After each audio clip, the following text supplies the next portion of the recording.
So, Harold, tell us a little bit about yourself and the Brenda Stratford Foundation. So, first of all, thank you all for attending today. I have enjoyed a long career assisting others in finding the right housing to meet their needs and budget. Starting as a realtor over 30 years ago in Victoria. After moving to Alberta, I worked as a sales manager on several condominium projects, from entry level to high-end luxury. I've sold villa communities in the greater Calgary area, as well as on a golf course in the interior BC. I've also had the privilege of helping clients in their purchase of recreational and retirement homes in the beautiful communities of Panorama Mountain Village and Whistler, BC. I spent a year as director of sales on a 5-star resort in the beautiful community of San Miguel de Allende, a UNESCO World Heritage Site in central Mexico, catering to expat American and Canadian retirees. I also have some experience as a rental property manager, so I've been able to help people with a wide range of housing needs over the course of my career. I've been working as the senior leasing advisor here at Cambridge Manor in the University District since before we opened in 2020. Cambridge Manor is owned and operated by the Brenda Stratford Foundation, a Calgary-based registered charitable foundation with 5 continuing care communities in the greater Calgary area. We also have a shelter for women and children fleeing domestic violence. The foundation was established in 1975, so we have a long track record. We have healthcare clinics in impoverished nations in the Caribbean, and we also fund research into Alzheimer's and innovations to support seniors in partnership with the University of Calgary. So our organization is quite innovative and leading edge in the area of seniors care. In my current role, I receive inquiries on an ongoing basis, as Heather referred to, from seniors and their family members, navigating the complex and often overwhelming myriad of housing and care options to meet their personal needs as they age. So it's my hope that today, to help add some clarity and some guidance to assist you, each of you, on your own personal journey as we explore housing options as we age. So we'll be touching on a variety of lifestyle options for seniors as they age, some of the pros and cons, costs, type of housing and care available, when to prepare, what to look for, the application process, and we have some resources at the end of the presentation for your reference, and of course we'll be opening up for questions. So let me start with the definition of home. Home is where we live, where memories are made, and where the heart is. The type and size of accommodation that we choose to call home can change over time with our changing needs. For instance, once grown children move out, their empty nester parents typically need less space, and the cost and effort to maintain a space that's larger than they need can become an unnecessary burden. Or some seniors decide to travel after retirement and prefer a maintenance-free living situation where they can get up and go whenever they like without worrying about home security or who's going to take care of things when they're away. Today, we'll be reviewing a range of housing choices and some strategies to consider as we age. So why have this conversation now? Well, Benjamin Franklin famously said there are only 2 things certain in life: death and taxes. That saying has been updated. There were only 3 things certain in life: death, taxes, and change. Change is inevitable. So I encourage everyone to embrace it with open arms. Aging may not always be pleasant, but it is an undeniable part of the natural life process. And as we age, our needs and abilities are subject to change, which can have a direct impact on our living environment. Our ability to manage change can be greatly eased with some proactive planning and knowledge, allowing seniors and their families to make major life decisions from a position of strength and preparation rather than under duress. Aging affects each of us in different ways, and there's no one-size-fits-all solution. Everybody's journey is unique. So let's take a look at some different models of seniors living. There's the current residence. It's a well-established fact that the vast majority of seniors would rather stay in their own home for the rest of their lives. And many people are able to do so successfully, which is a reason to celebrate. For some, the burden of maintaining a residence can become more difficult as they age. The good news is that there are plenty of supports available to assist in clearing the snow, maintaining the garden, cleaning the house, picking up groceries, preparing meals, to help you stay comfortably in your own home as you age. Construction modifications can make a home safer and more accessible for persons with limited mobility. This can include widening doorways, lowering countertops and cabinets, adding grab bars, changing out bathroom fixtures, door handles, adding ramps and stair lifts. I watched a story on the local TV news recently about the huge increase in the number of elevators being installed in personal residences to support seniors in not having to move from their established home. The business owner interviewed reported their sales have tripled in the past 2 years. Some persons also require some assistance with home care. For persons requiring a bit of help with activities of daily living, there's a great program offered by Alberta Health Services at no cost to eligible Alberta residents, where they can send healthcare aides to support you in your home. Assistance can include help with dressing, bathing, medication administration, wound care, and more.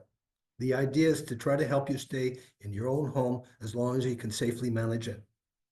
There are also a variety of private home care operators for persons who prefer more choices, and also the option of hiring your own private personal nurse or live-in companion.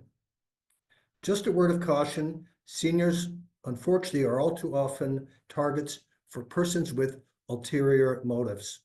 Be sure that any service provider you hire to work in your home or with your loved ones has been properly licensed, certified, and insured.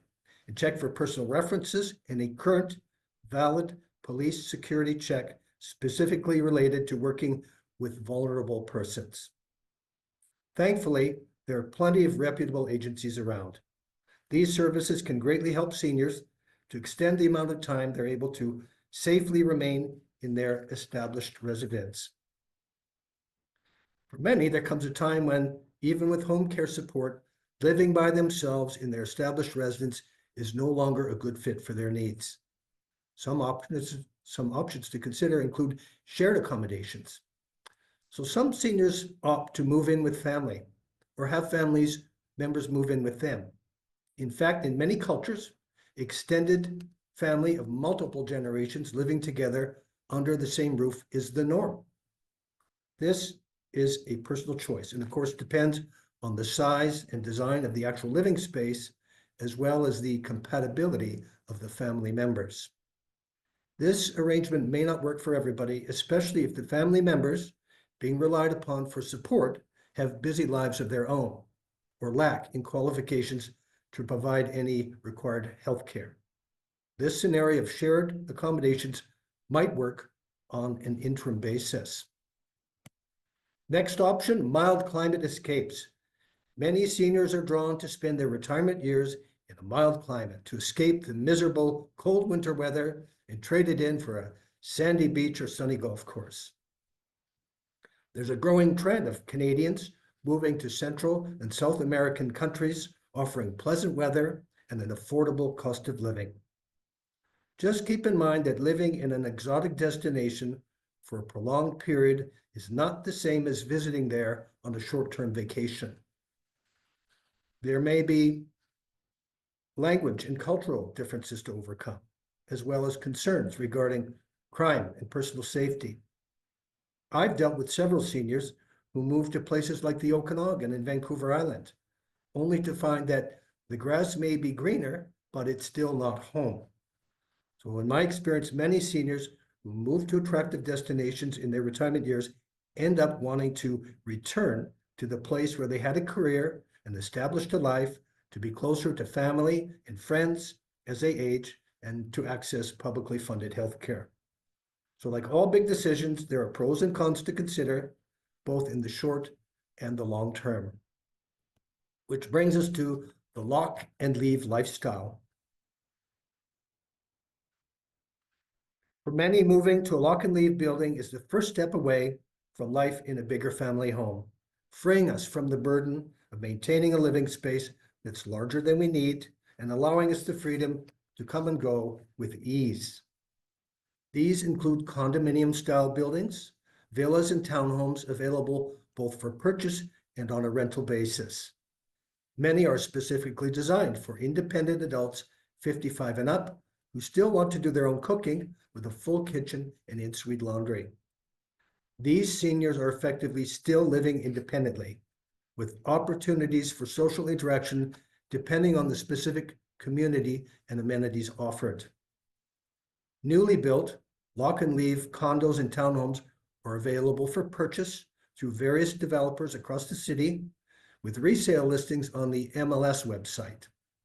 In these cases, you will still be bearing the cost for your own food, utilities, property taxes, condo fees, maintenance, and more. Be prepared. You're likely to pay a lot more for a lot less living space than you would find in an older single-family home in exchange for a more carefree lifestyle. Plus, of course, condos and townhomes typically entail monthly fees to maintain the common areas. For most of it, it's all about the lifestyle, to settle into a place that's easier to maintain and allows you to get up and go whenever you please. The other factor to consider is that condominium living is not for everybody. Condominium is not the same thing as living in your own single-family home where you're king of the castle. In a condominium community, the rights of the individual are subordinate to the rules governing the shared community. That's really intended for everybody's sake, but some people find that a difficult adjustment to make. You may also want to consider the rental market, where you do not have a bunch of equity tied up, which can lead to more freedom and opportunity. However, with rentals, you have less control of your destiny, and you may be subject to the whim of the owner should they decide to raise the rent or sell the property. So there are always trade-offs depending on your personal needs and priorities. Rental condos and townhomes can be found through rental property managers or rental websites like Rent Faster. It's also important to point out that these independent lock and leave lifestyle options typically do not provide any health care. So persons needing those supports will have to arrange something on their own. We'll be looking at some options shortly. Then there are communal seniors living options designed for seniors as they age. Communal living is based on a shared lifestyle, including services and amenities that are less private and more public, such as dining, fitness, recreation, entertainment, and outings. For many seniors, this can be an unexpected blessing, as they benefit from socializing with others as part of their daily routine, stimulating them mentally and emotionally, and giving them a greater sense of purpose and belonging than they would experience living on their own. There are a growing number of modern resort-style independent retirement living options with spacious suites, full kitchens, in-suite laundry, upscale amenities, recreation programming, and gourmet dining with flexible meal plans. These communities are typically best suited to healthy, active, independent seniors with minimal care needs. The cost to live there will be reflected in the size of the accommodations, amenities, and degree of luxury and care offered. The supportive or assisted living model typically includes full meal service, housekeeping, and supports for activities of daily living. They usually provide on-site healthcare and emergency call response.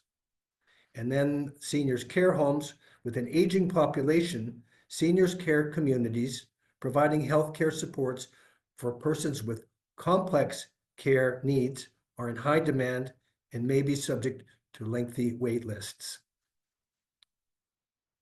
It's important to note that in licensed continuing care communities in Alberta, there are strict guidelines and clearly defined staffing requirements involved, so not all communal senior living communities are able to facilitate aging in place. Many are limited in the amount of care they can provide, so residents have to move out in future if their care needs exceed what can be provided on site. For instance, if the resident needs lift assistance or develops complex care needs requiring the care of a registered nurse, a lot of communities are not set up for this. This is our community, Cambridge Manor. Our building offers a range of supportive living options for seniors, ranging from independent and assisted living to long-term care and memory care. As a communal living environment, it means all meals and snacks are provided. There are always activities and recreation programs organized, as well as on-site assistance from medical professionals available 24 hours a day. Our model consists of month-to-month rentals with no large financial investment or long-term commitment required.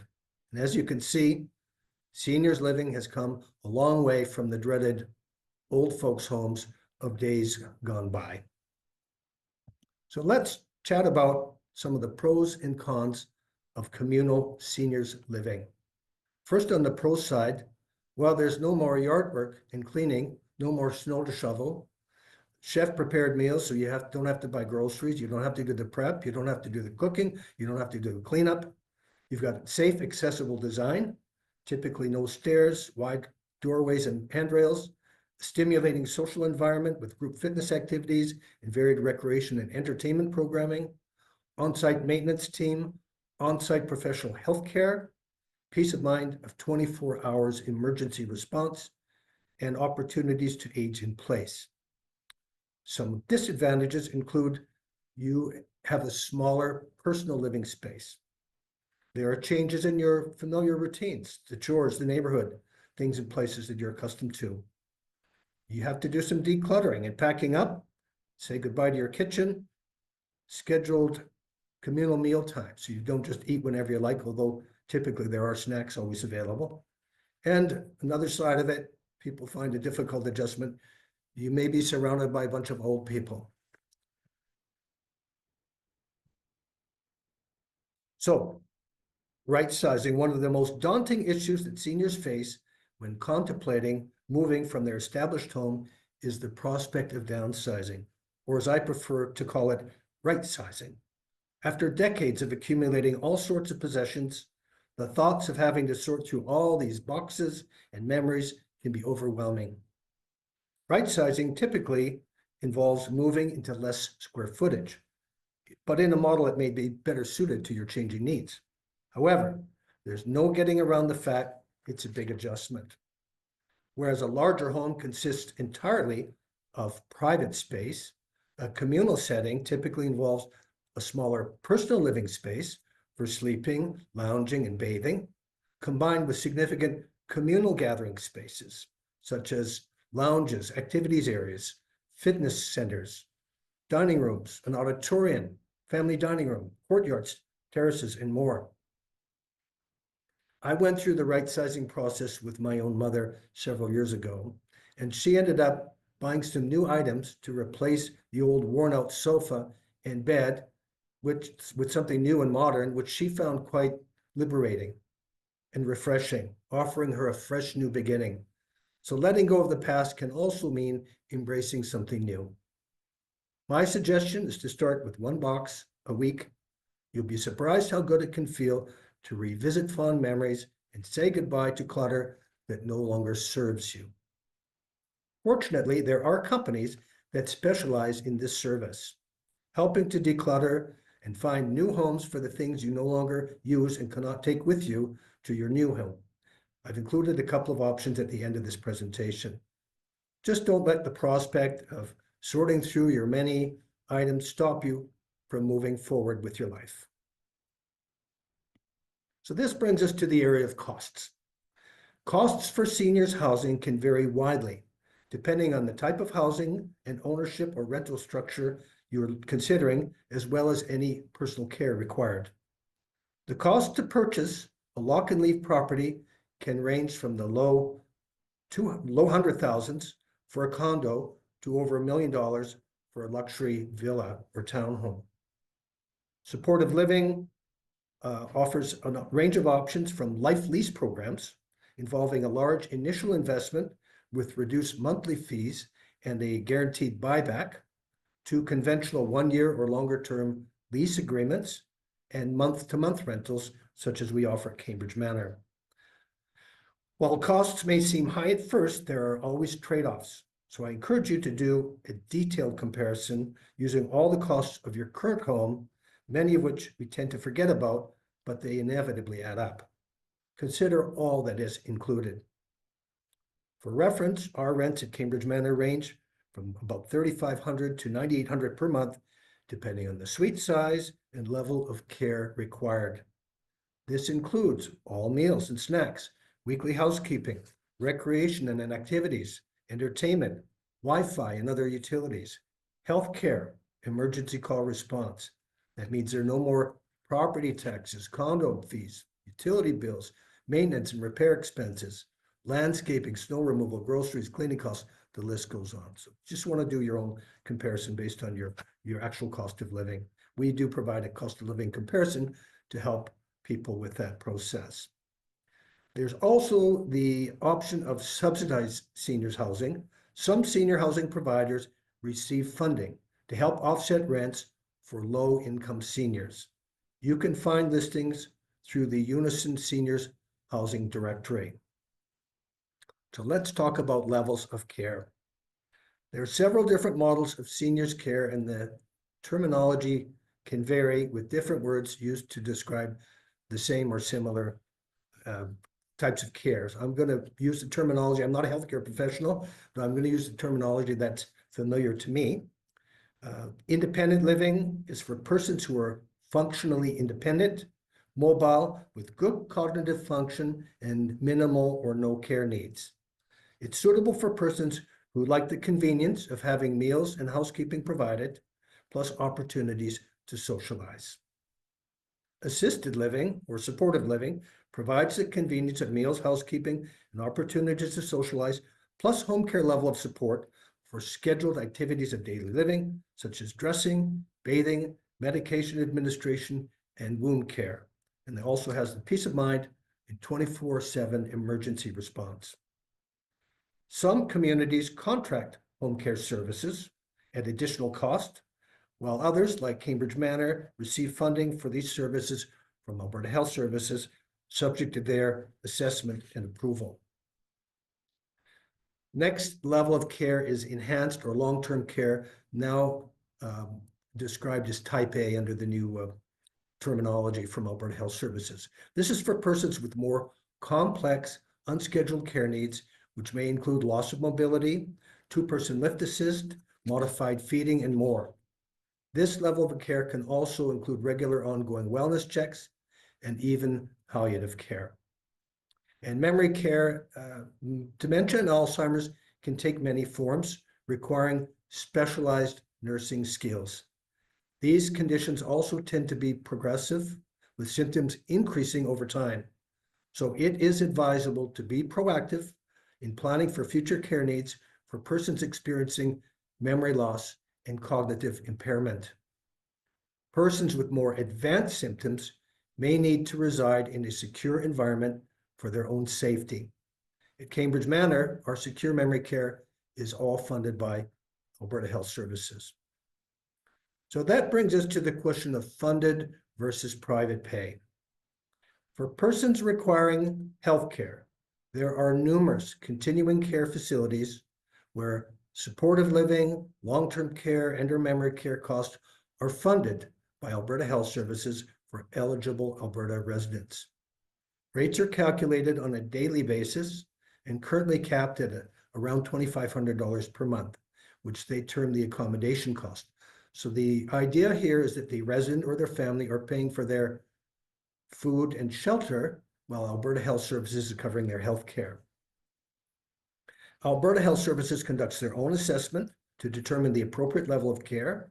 They then give you the opportunity to list your top 3 choices of communities offering that level of care where you'd like to have your name added to their wait list, and they keep you advised as space comes available. All placements and waitlist for funded care are managed through Alberta Health Services Transition Services. As I understand it, funded care is not means-based, but based on urgency of care needs. However, be advised there can be lengthy waitlists for funded care. For instance, at Cambridge Manor, our waitlist for long-term care is currently over 300 names, which could be 2 or more years, but it will vary on a case-by-case basis. Cambridge Manor also offers long-term care on a private pay basis. The advantage is it offers a solution on a much more timely basis. It's a shorter wait list by far. The disadvantage is because we don't have funding support, significantly higher costs. We do give priority to internal transfers from independent and assisted living. So if one of our existing residents requires a higher level of care, they would be given priority into our private long-term care. But some private long-term care residents keep their name on the wait list with the idea that they will eventually transition to funded care at Cambridge Manor. Again, those placement decisions are all up to transition services. So when to start? I do recommend being proactive. You want to choose today where you will live tomorrow. So when to start? If your current living situation is becoming too big for your needs or too much to manage. If your home has hazards that could lead to injury, such as stairs, narrow hallways, worn carpets, bathtubs, slippery floors. A fall for a senior can be absolutely life-altering. Another thing to consider if there are concerns about personal security, including vulnerability to break-ins and scam artists. If you or your partner are experiencing limited mobility or a deterioration in your health, and if you're experiencing loneliness or isolation, don't delay, start today. It's best to be proactive. So in terms of the due diligence, I encourage people to imagine your future. Ask yourself where you see yourself living a year from now, 2 years, 5 years from now, what that would look like. Define some parameters. Of course, you need to review your budget and some timelines. Consult with persons you trust. Do you know anybody who's currently living in any type of seniors lifestyle community? What's their experience been like? What would they do differently? Do some research. The Unison Seniors Housing Directory is an excellent resource with lots of good options to help guide you in this process. Things to consider: location. Proximity to family and friends takes on added importance for persons as they age. The physical living space. Be realistic. How much can you live with? Where can you comfortably reside? The building construction and design. Is it air conditioned? Is it bright and modern? Is it clean and well maintained? Are the doorways and hallways wide enough to accommodate a walker or a wheelchair? Are the washrooms safe and accessible? What level of care is provided? Are there doctors available? How do they manage their emergency response? Are there healthcare personnel on site 24 hours? Check out the menu. Is the food made fresh on site?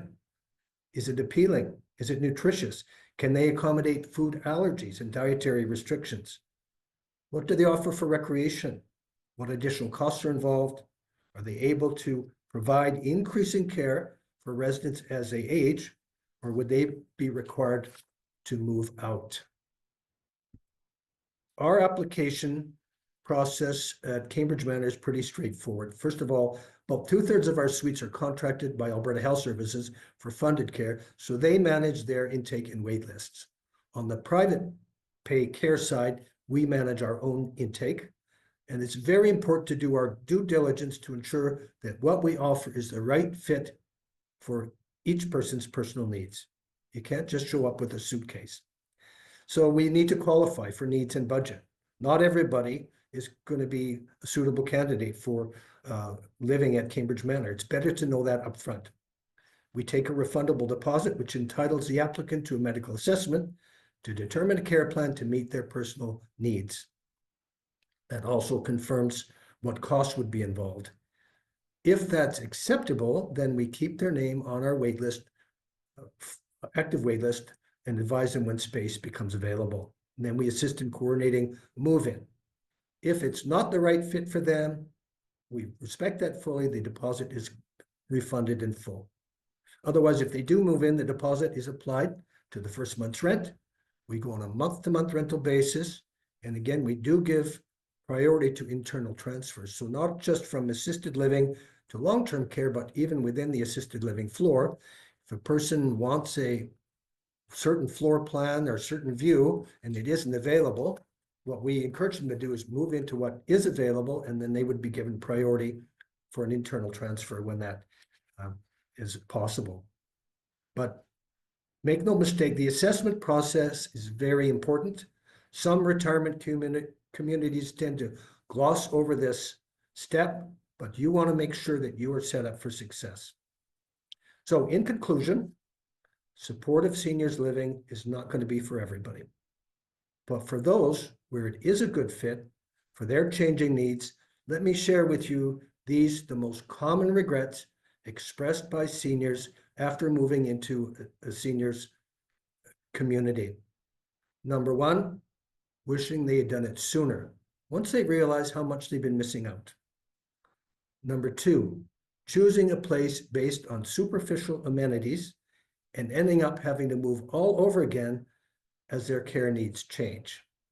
And number three, putting off their decision until an unexpected change in care needs forced them to move on short notice, depriving them of the opportunity to choose where they would live.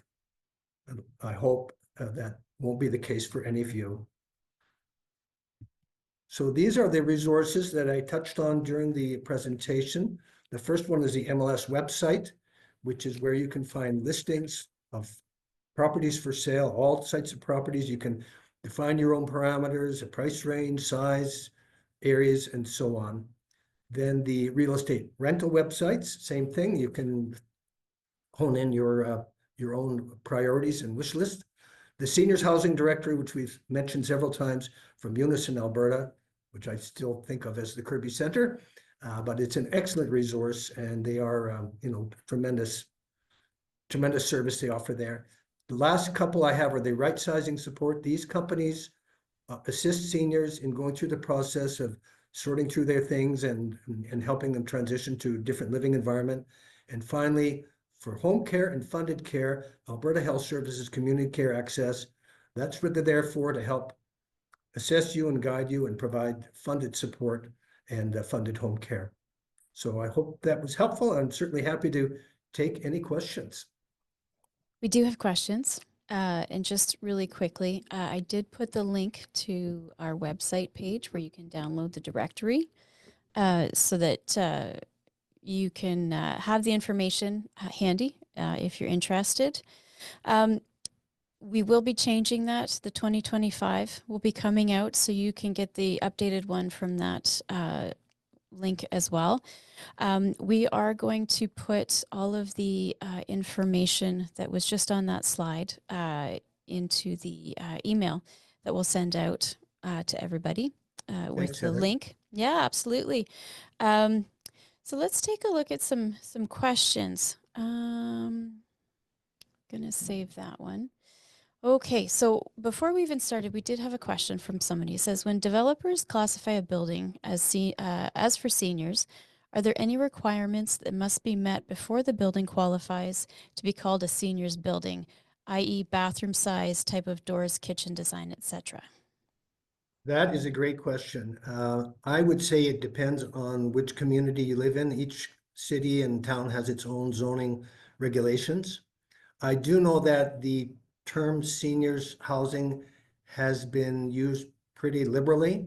I know of a building 55 plus, so it's targeting, mature adults with no real provisions for some of the accessibility features that you would expect in seniors housing. So the only thing I could say is check the local zoning provisions and the specific building, what they actually mean by that, because I don't think it's very well regulated.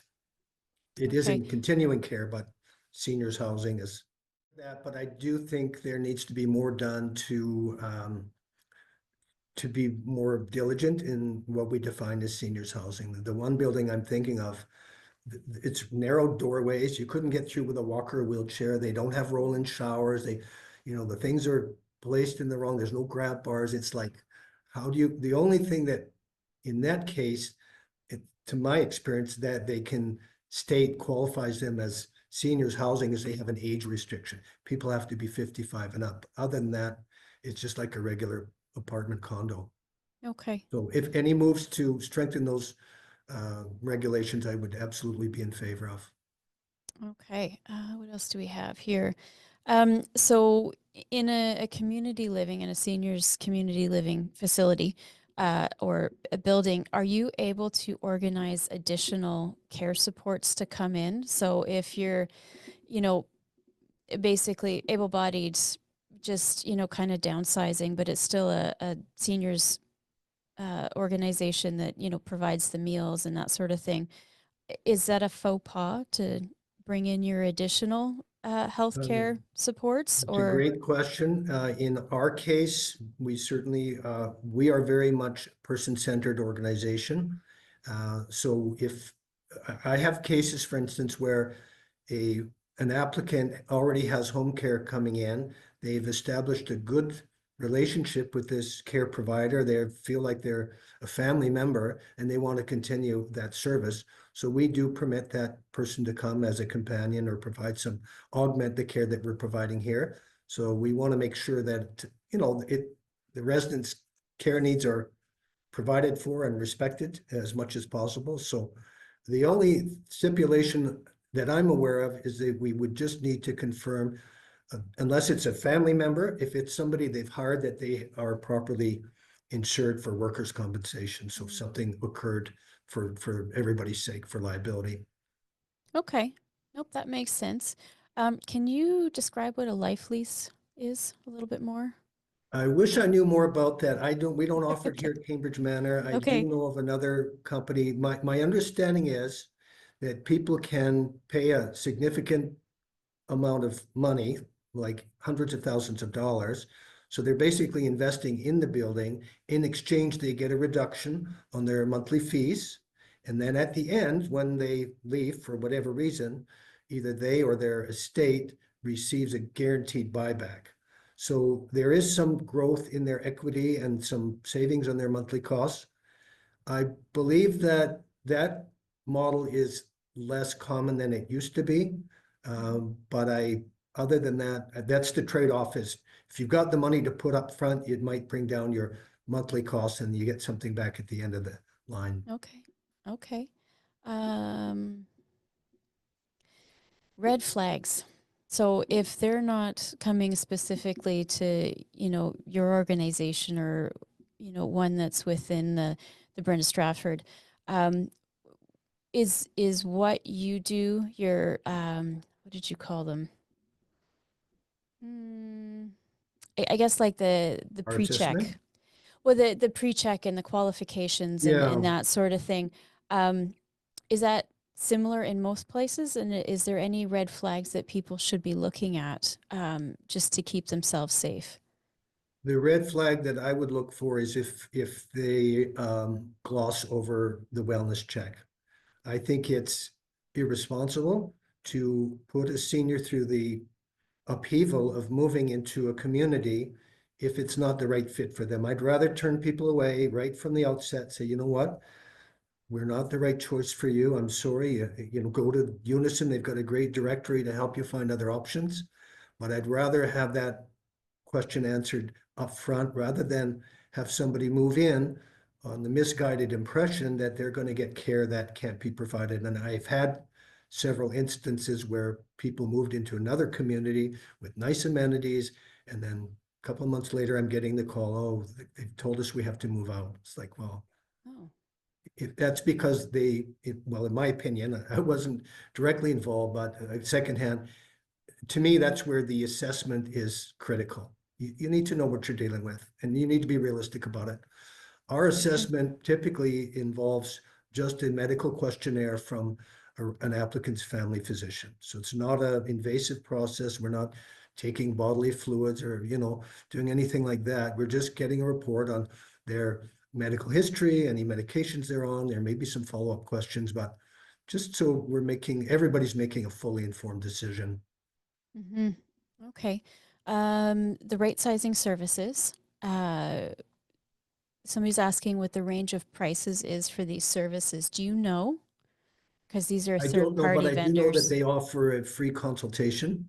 So that's what I would suggest is contact, and it will depend on the extent of right sizing. I mean, some people are, got years, decades of boxes accumulated. That could be a big undertaking, and others that maybe already started the process. And so they will provide an estimate at no obligation.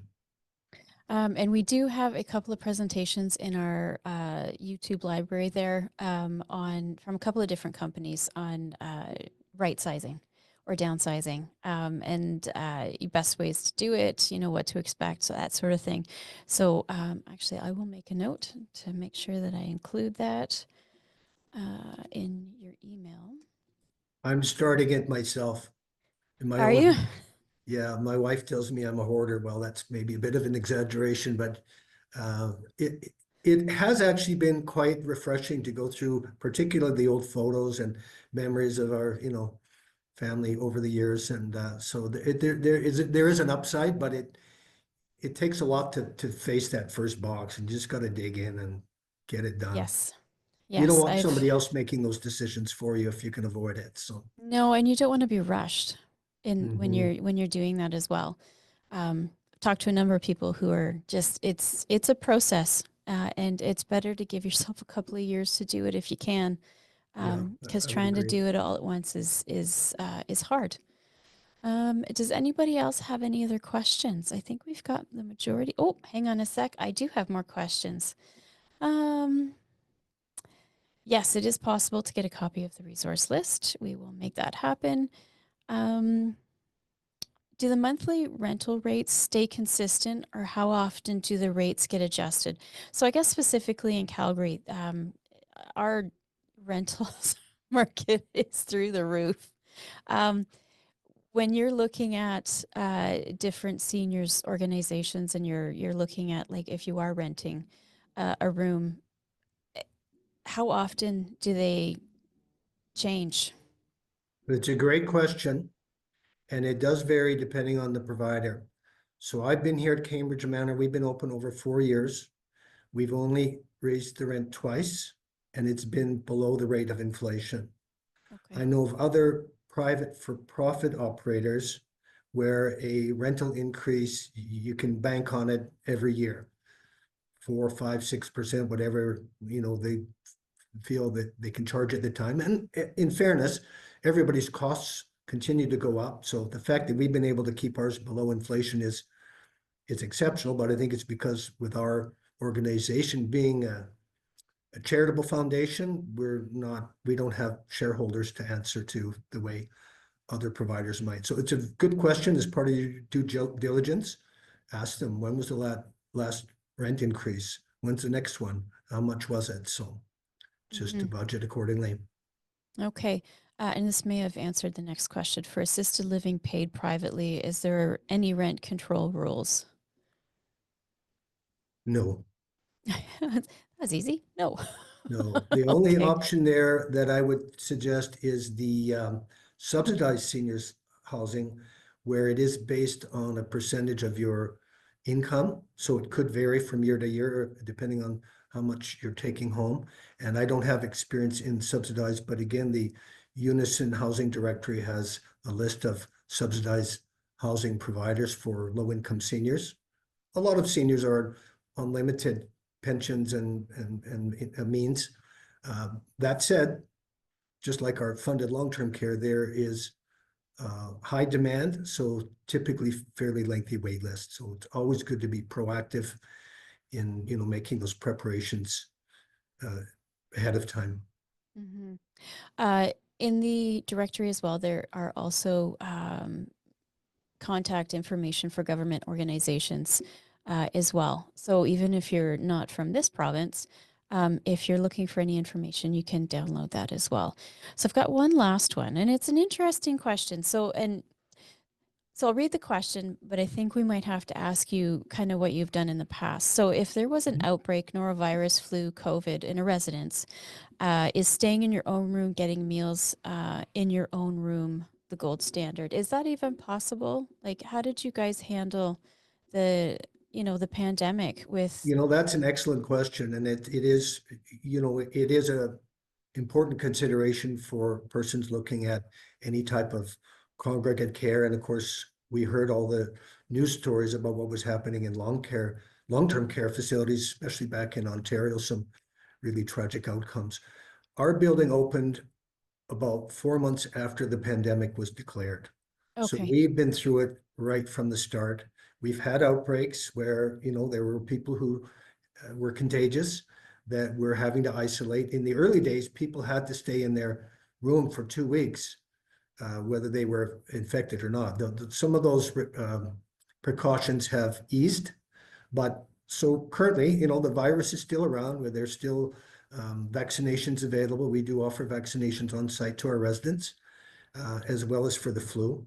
So our protocols now are if a resident tests, and I'm not a healthcare professional, so I may not be 100% right on this, but my understanding is if a resident tests positive or is symptomatic for any type of a contagious disease, they're kept in their room, they're tested regularly, and their food is brought to them. The staff have very strict protocols they have to follow with cleansing and PPE and so on. So we've got to a point now where we've been able to manage it pretty effectively. And I will say this, during the worst of the COVID years, when Dr. Dana Henshaw was on the nightly news, Mhm. she actually actively acknowledged the Brenda Strafford Foundation for the way our organization managed an outbreak in one of our other communities.